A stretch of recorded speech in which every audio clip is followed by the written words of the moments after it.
Саламатсыздар ма балалар? Бүгінгі сабаққа қош келдіңдер.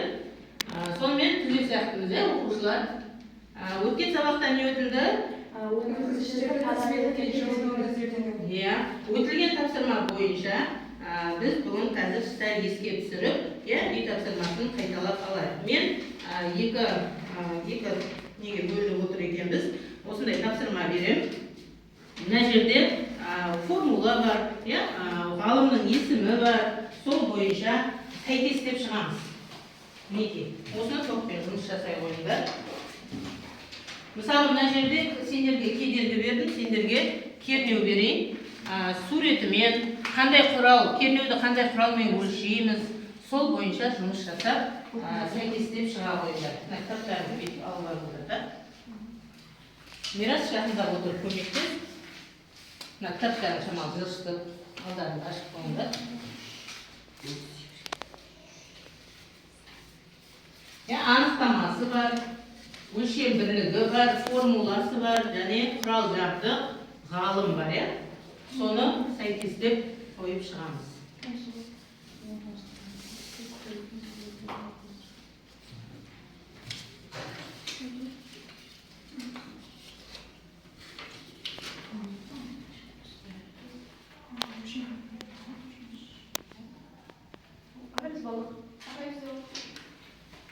Бізде мына жерде кернеу туралы ғалымның есімі кім?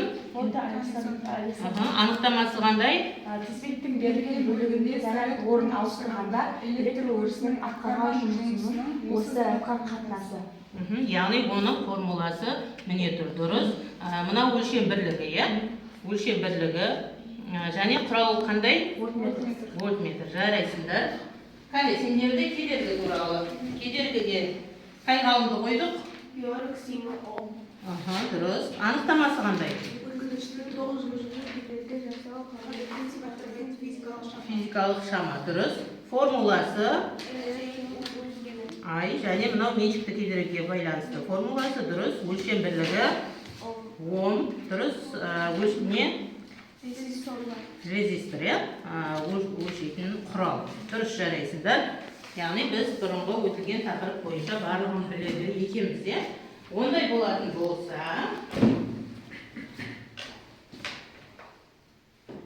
жаңа тақырып бойынша миға шабуыл. Мына жерде сурет көрсетіп тұрмын. Үйдегі мектеп кабинеттеріндегі жарық шамдары қалай жалғанған? Яғни өздерінің ойларын бойынша айтсаңдар болады. Мен ойымша біріншісі тізбекті жалғау, ал екіншісі параллель жалғау. Келсеміз ба барлығымыз? Қайсысы тізбектей жалғанған? Біріншісі. Мынау тізбектей жалғанған және параллель жалғанған. Дұрыс.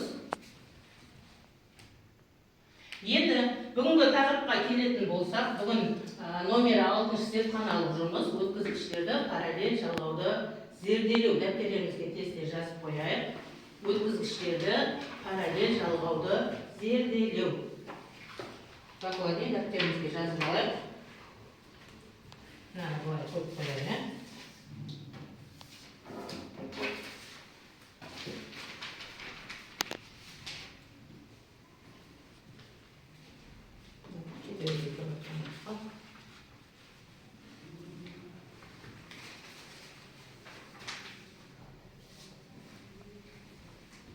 Жазып алдық па? Бүгінгі сабағымыздың мақсатына келетін болсақ, мақсаты өткізгіштерді параллель жалғаудың заңдылықтарын эксперимент арқылы анықтау. Енді біз өткенде өткізгіштерді жаңа айтып кеттіңдер, параллель және тізбектей жалғауды өтіп кеттік. Сол теорияға сүйенетін болса, мінекей, мына жерде бізде жалпы ток күші, ол жерде қанша ток күші болады, солардың несіне тең болады екен? Қосындысына тең болады. Жалпы ток күші, сол қанша ток күші болады? Мысалы, мына жерде 2 ток күші, соның қосындысына тең болады екен. Ал жалпы кернеу, бұлар не екен? Бір-біріне тең болады. Жалпы кернеудің барлығы, жалпы кернеуімізде, бірінші, екінші кернеуімізде не болады? Бір-біріне тең болады. Ал кедергілер, жалпы кедергіміз біздің басқа кедергілерден не болады? Аз болады екен. Бұл біздің бүгінгі сабағымыздың мақсаты, бірінші мақсатымыз. Екінші мақсатымыз физика кабинетінде қауіпсіздік ережелерін білу. Оны білеміз. Бір-бірі қайталап жіберейік. Бірінші зейін салыңыздар және тәртіп сақтаңыздар.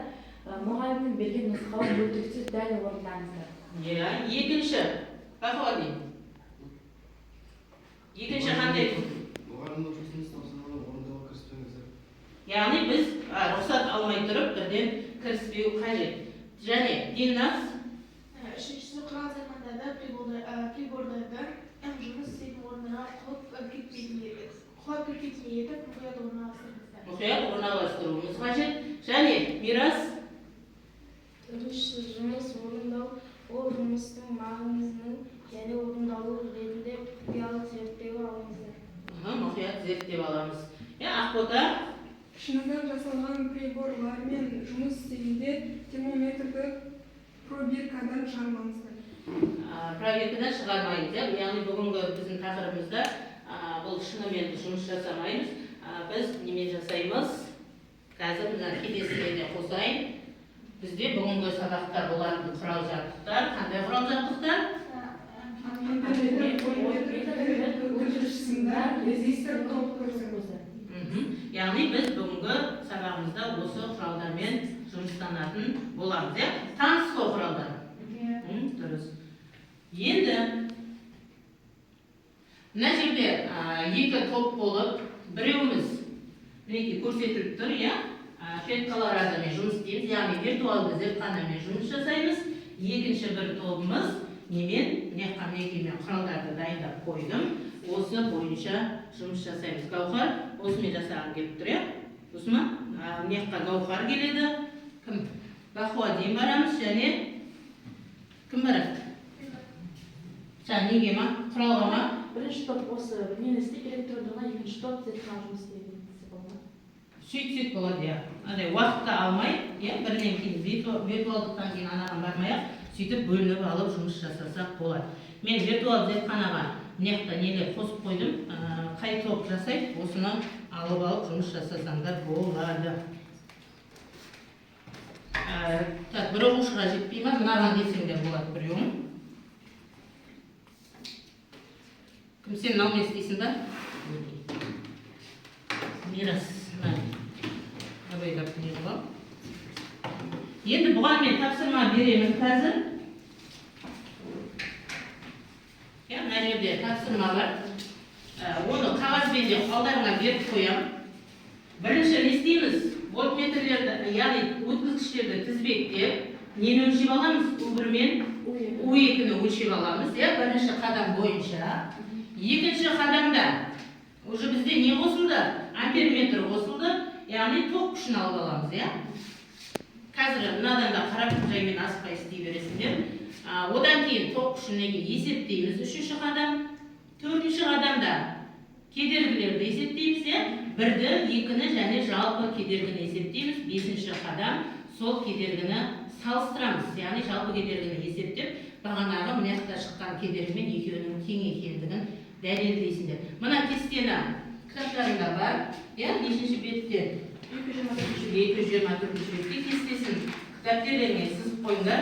Жұмысты жасағандай соған түсіріп отырасыңдар. Мәліметіне. Мына экранға ма? Мейлі ма? Бір жұмысын айтқа берейін.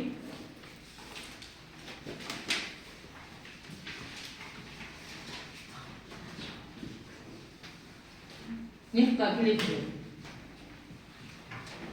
Бір-біріңнен көмек сұрап, мынадан қарасам болады. Кітапта қойдым еді. Нехқа не істейтінім жазып қойдым. Мынаған қарап отырып, мысалы мына жерде неге? Мына байқа боласың. Батарея. Бірінші батарея. Мінеки батареяны алдым. Мына жерде мынадан бастайсың, жоғары жақтан. Батареяны қоясың. Одан кейін кілт. Арасын өткізгішпен жалғайсың. Сүйреп әкелсең, мына жерде қойылады. Сосын кілт жалғайсың. Сөйтіп мынаған қарап отырып жасайсың ғой.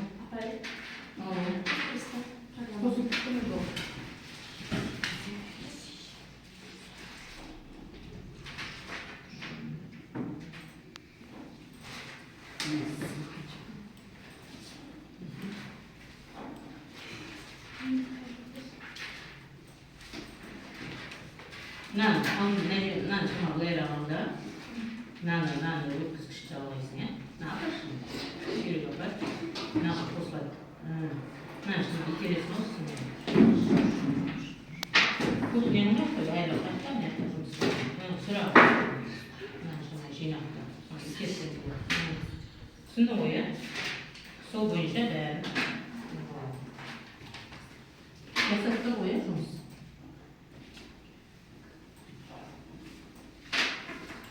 Nerede? Ben kaynaşlı kuralın varlığını koydum.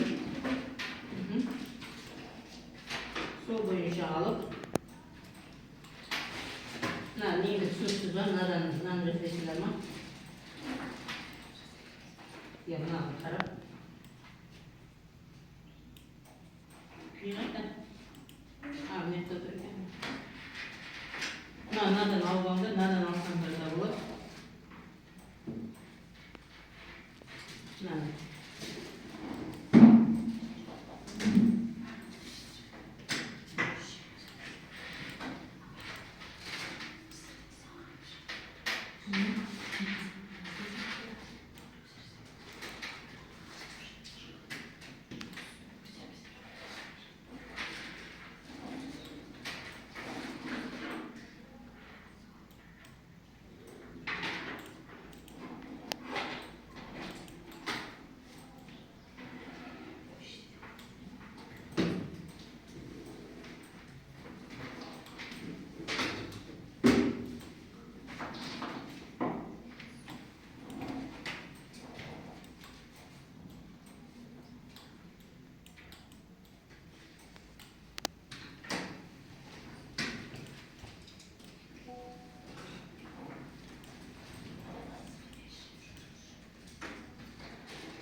Mына жерде ше вольтметр дегенді мынаяқтан аласың.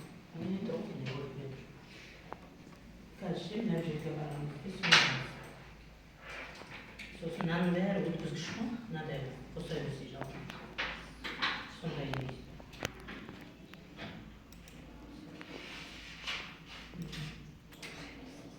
Бүйтіп кесек кесек.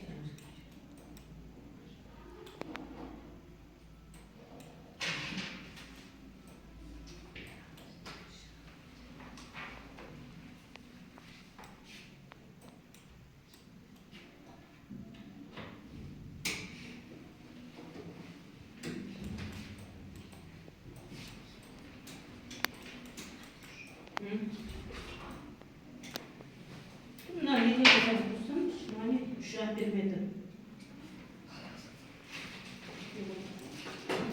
Bakayım. Ben bunu yeni sorup istiyorsun ama. Bunu al arayayım. Hatta.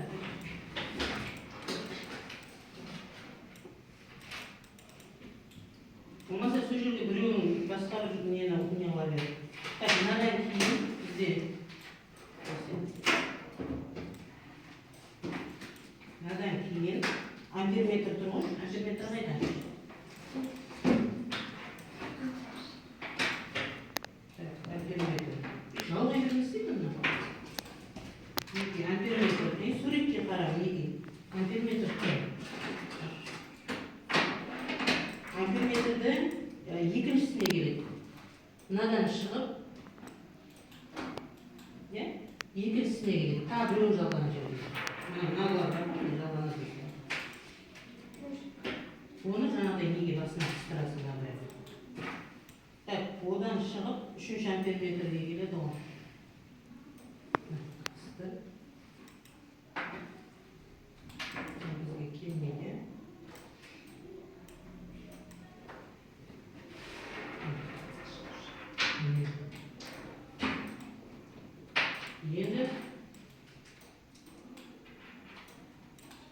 Birincisinden çıktım, ikincisinden gelip odan шығып, мынадан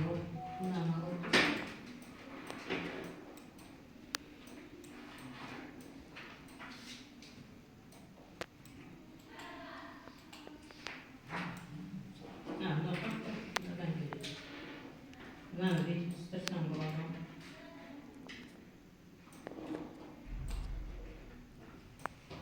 Сосын мынадан береді. Енді үшінші амперметр қайда? Шалғай берсей ма? Мынаны көп.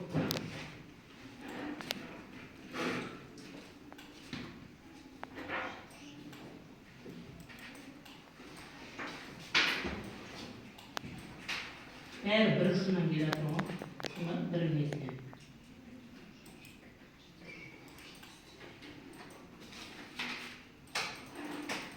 Енді мынаны екінші басынан шығады.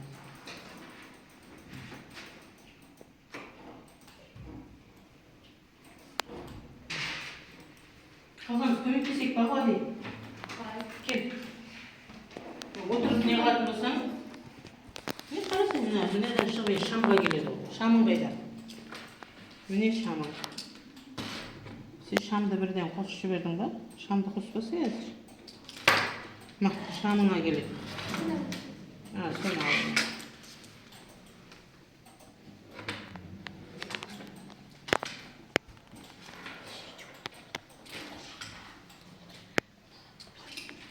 Ана жерде құрал жетеді, бақыла дейін. Сол жерден біреуін жасай бер.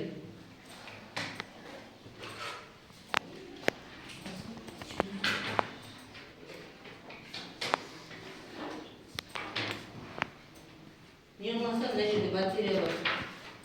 Бірақ оған дейінгісін қосып шығып беру. Бір шамнан кейін екінші шамға беру.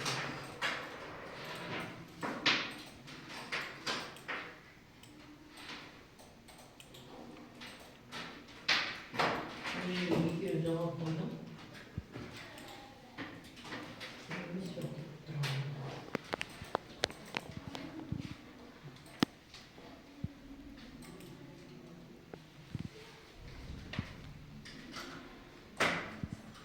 Содан тағы шамға.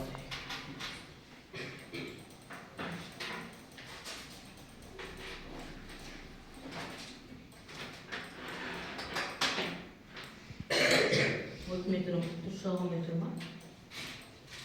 Ана нені күтті. Мынаған барады.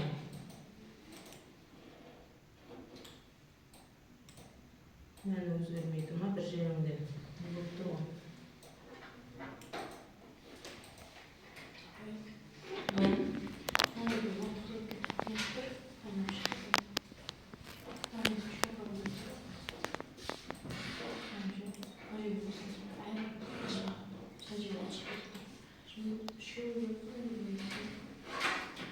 Geliyor mu?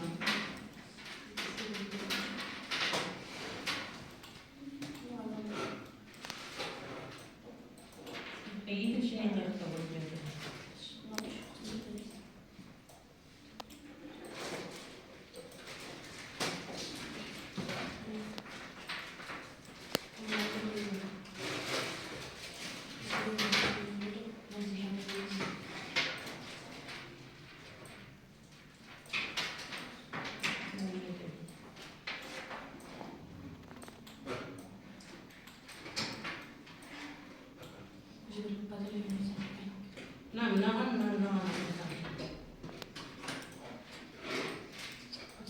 Бірақ ол жерде емес, мынау деген ана өз алдына мынау көріп тұрады.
Так, мен шықты ма, сендер шықты ғой. Жазып отырсыңдар ма бірден дәптерлеріңе? Бірден дәптеріңе жазып алып отыр. Мысалы, міне кернеуің, U1-ің, U2-ің, сосын I1, I2. U1 бірдей шықты, көрдің ба? 3-29, 3-29. U1 бізде екеуі бірдей болады. Демек, U1 мен U2 бірдей болса, бізде неде бірдей болады? U-ымызда бірдей болады. Мына жерде бір U қойдық. Астына жазылсын. U ол да 3-29 болады. Енді I1 мен I2-ні жаз. Ойбай, сен батарея емес қой мына жерде қоясың. Мына резистор дегенді қоясың ғой. Мынандай ғой резистор деген. Соған мынаны батареяға жалғама. Мынаны ұшын әкелде, мынаны жалға.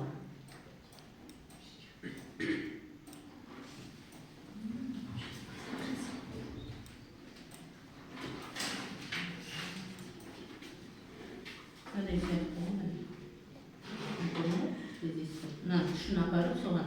Мына вольтметр ғой мынау. Соның ұшын апарып соған жалғасын. Сосын тағы екінші болып, сен болдың ба? Тақтағатын мен қой көрсек. Бірінші қадам бойынша, ал, сен жасай бер.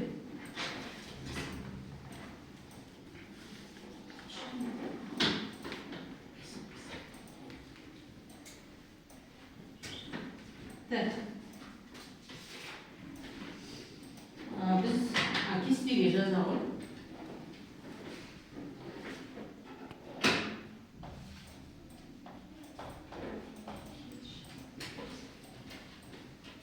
Әнеке, не болды?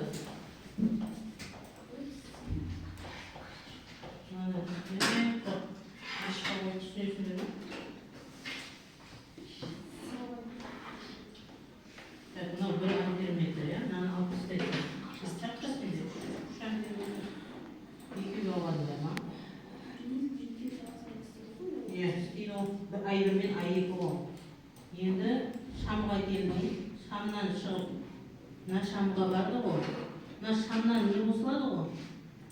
Қарасай міне. Шамнан кілтке қостың ғой, дұрыс, иә? Енді біреуі неге барады ғой? Екінші шамға неққа барады ғой. Мына жерде тағы біреуіне келесің. Көрші біреу.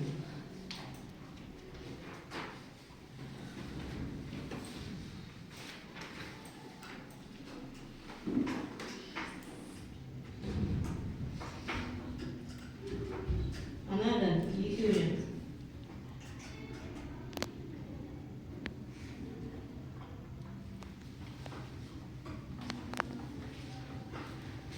Мынадан бізге амперметрге барады. Андай басқа қысатын емес.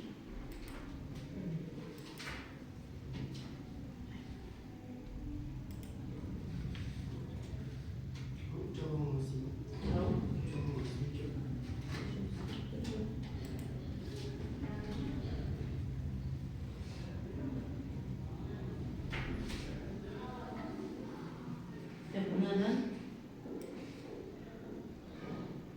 babaannemiz bizde yedinci yeni dedi. Yedinci ampermetre.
жаңағыдай тұрмын.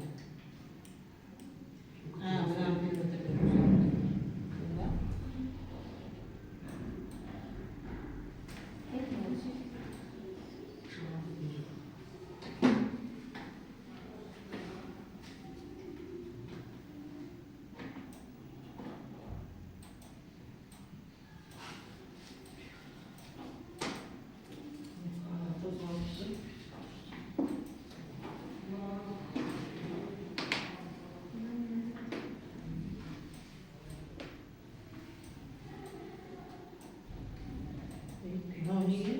Периметрден неге қосқан мынаны?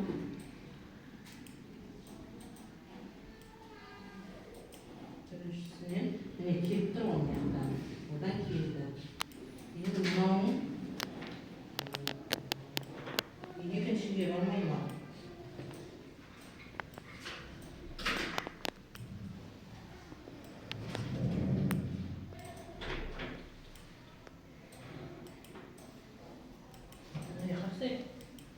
Батареядан бірінші периметрге келіп тұр, иә? Одан кейін, міне одан шығып, екіншіге келді. Сен үшеу емес, біреуін қосып тұрсың ғой.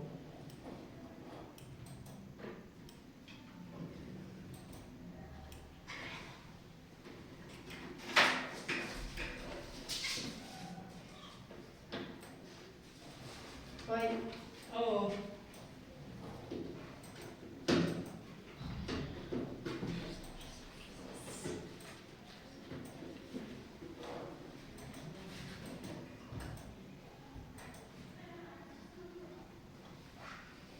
Периметр мәнін жазып не болмаса, кестелерге ше.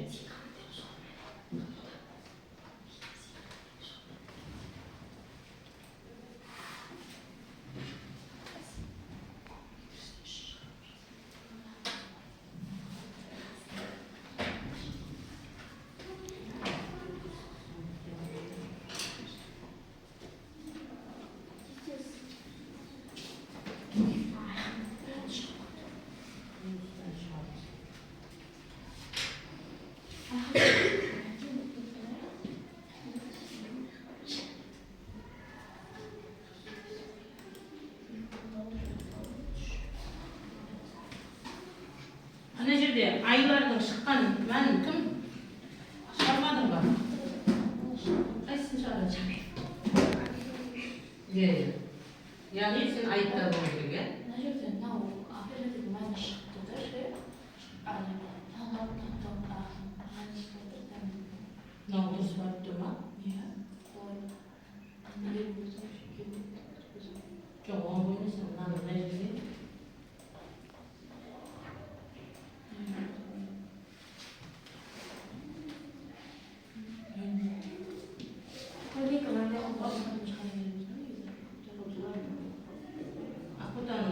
Мен мәнін жазды ғой мен. Мына жерге жазса енді ай бірі тең, ай тең, ай бір қосу ай екі, қосу ай екі тең, мыналарды жаз, сосын қосу деп. Айхан мына мәнге қарап шығарсам болады кедергі. Ше мына жақтан не көңіл.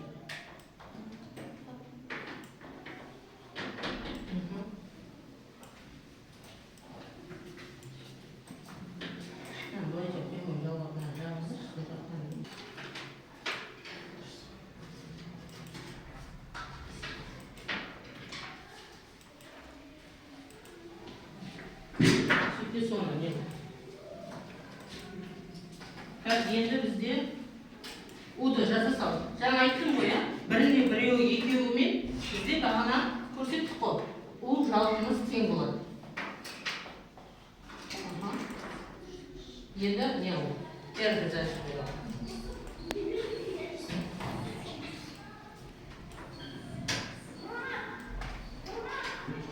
Отметр қоса алмадың ба? Кім ақбота көмекті жібере ғой. Ана вольтметр жалға көріп жіберсін. Қасына отырып көмектесіп жібер.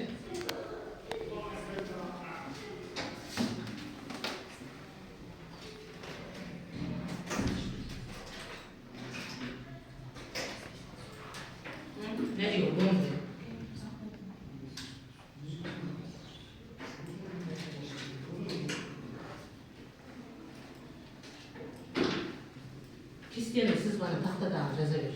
Мына жерге тақтадағы кестені сызып жерге жаза бер. Кірті қайда? Кірт қоспапсың ғой. Мынандай кірт.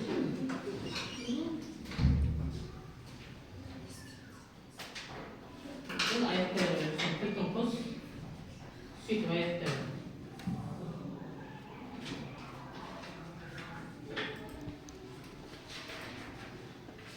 Onun geri yok mu? Buna da yeni tutuyor. Buna da yeni.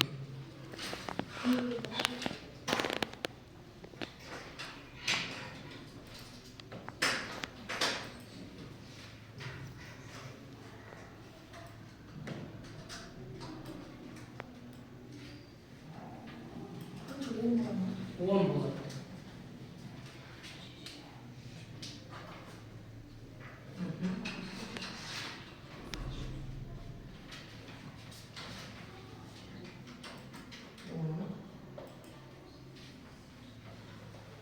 Кестені бірден сүріп отыра қойды. Мынау. Бағана біз сабақтың басында айтып кеттік, иә?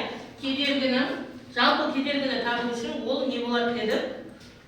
Қалған кедергілерден қандай болады дедік? Кіші аз болады дедік, иә? Мінекей бізде жалпы бірінші кедергіміз. Мына кім Гаухар? Мынаны тыңдап алайын, иә? Амперметр қосылды ғой, сендерде. Амперметрдің мәнін жазып алдыңдар ма?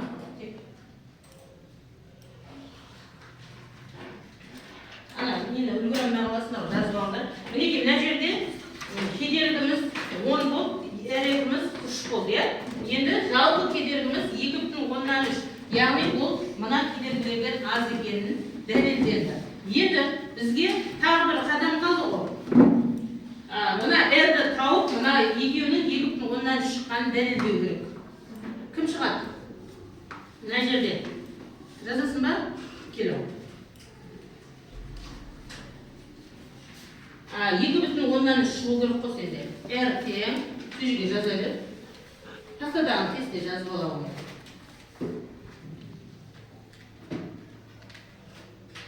Мына амперметр қосылды. Мына ең.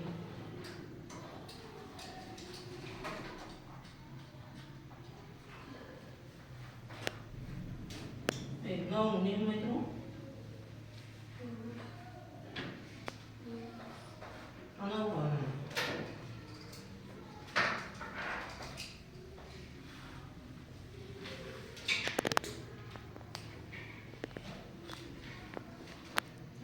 Сырай тұр.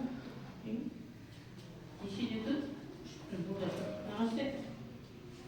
Elsiz olacaktır.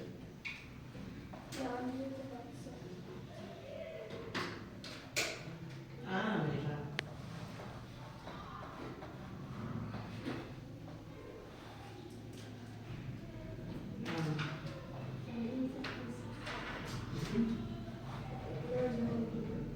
Buradan ne var?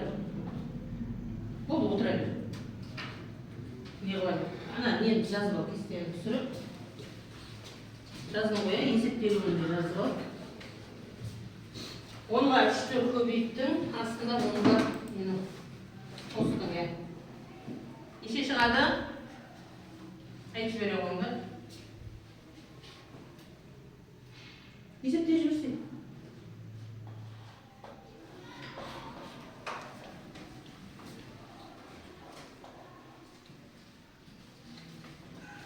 Бек қойын, иә?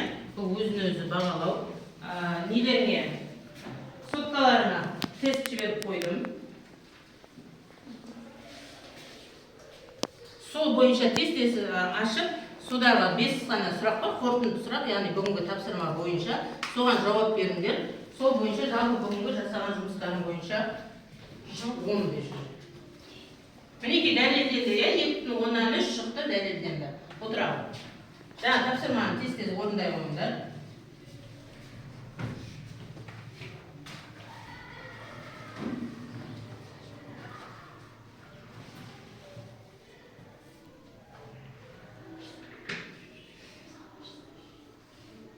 Соткаларын алып, кәдімгі нені жіберіп қойдым. Соны белгілеп уақыт алмай 1 минутта ғана ашып тұрма.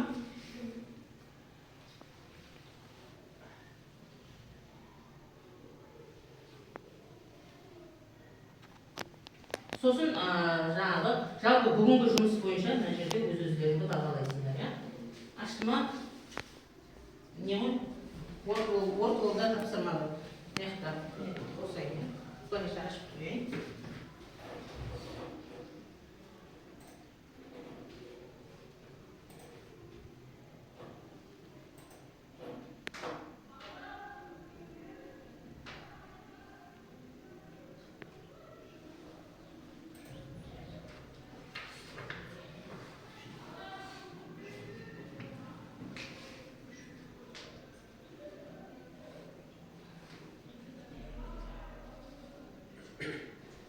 Мен болмадым.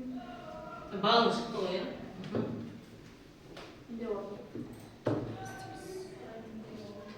Жалпы соттасы қосылмағандар бар ма? Маяқтан айтып жіберсек болады. Мінекей, мен аштым. Параллель жалғауда кернеу не болады? Гауһар соттың ашты ма? Барлық тармақтар бірдей дейді. Параллель жалғауда жалпы кедергі қалай анықталады? Екіншісі сол. R1 жалпы, бағана қалған R-дан аз деген. Одан кейін, егер параллель жалғанға екі өткізгіштің кедергілері біреуі 45, біреуі 65 болса, жалпы кедергі қандай дейді? 26-15.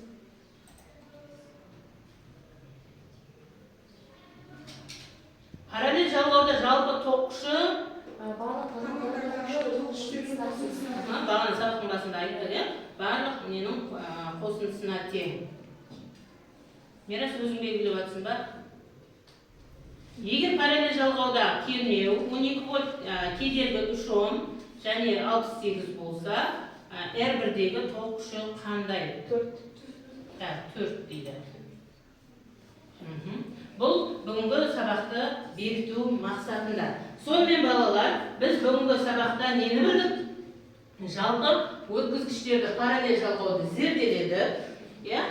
Жалпы тоқшының басқа тоқштерінің қосындысына тең екенін білдік. Және кедергілердің, жалпы кедергі басқа кедергілерден, яғни R1 мен R2-ден не екенін білдік? Аз екенін білдік. Бұл бүгінгі біздің сабақта меңгергендеріміз. Енді мына жерде мен Мирас аяқтадың ба? Балы шықты ма?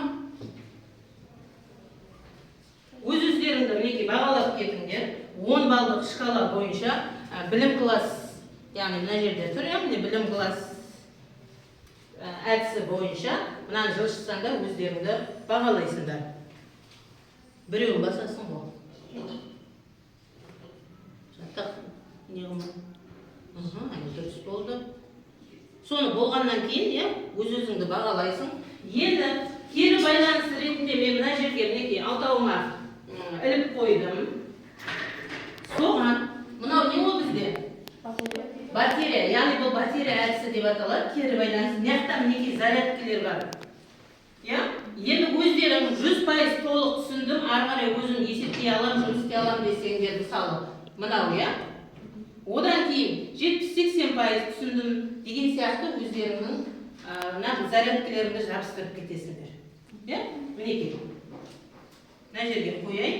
Мынау менен жабыстырсаңдар, жабыстыратын адам бір-бірімен алып, кезектесіп келіп, жабыстырып қойыңдар.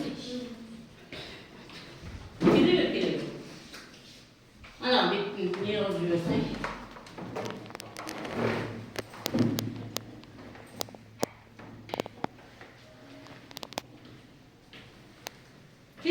Келесі оқыш.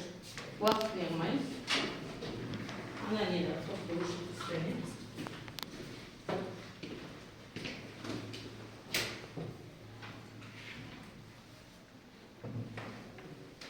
Яғни біз қайбіргі виртуалды жұмыс жасаған оқушылар бүгін құралмен жасады, ал өткенде тізбектей жалғауды құралмен жасаған оқушылар бүгін виртуалды зертханамен жұмыс жасады.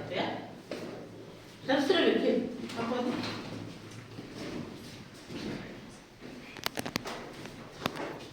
түсінгендеріміз бойынша кім жабыстырып кетті, жабыстырдың ба? Гаухар жабыстырдың ба? Ауызша айтып жібере ғой.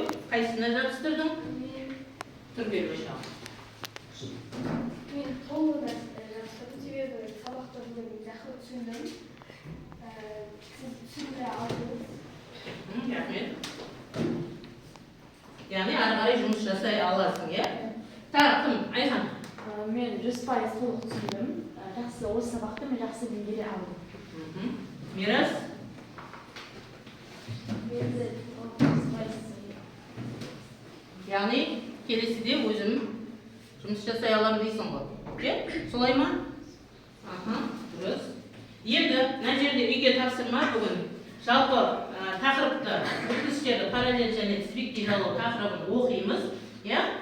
Сол бойынша жұмыс жасап, қайтадан білімімізді толықтырып келеміз. Сөйтіп, жаңа айтып кеттім, балалар бүгінгі сабақта біз өткізгіштерді параллель жалғауды зерделедік. Иә? Көңіл қойып бүгінгі сабаққа белсенді атсалысқандарына көптен көп рахмет. Сау болыңдар. сау болыңыз.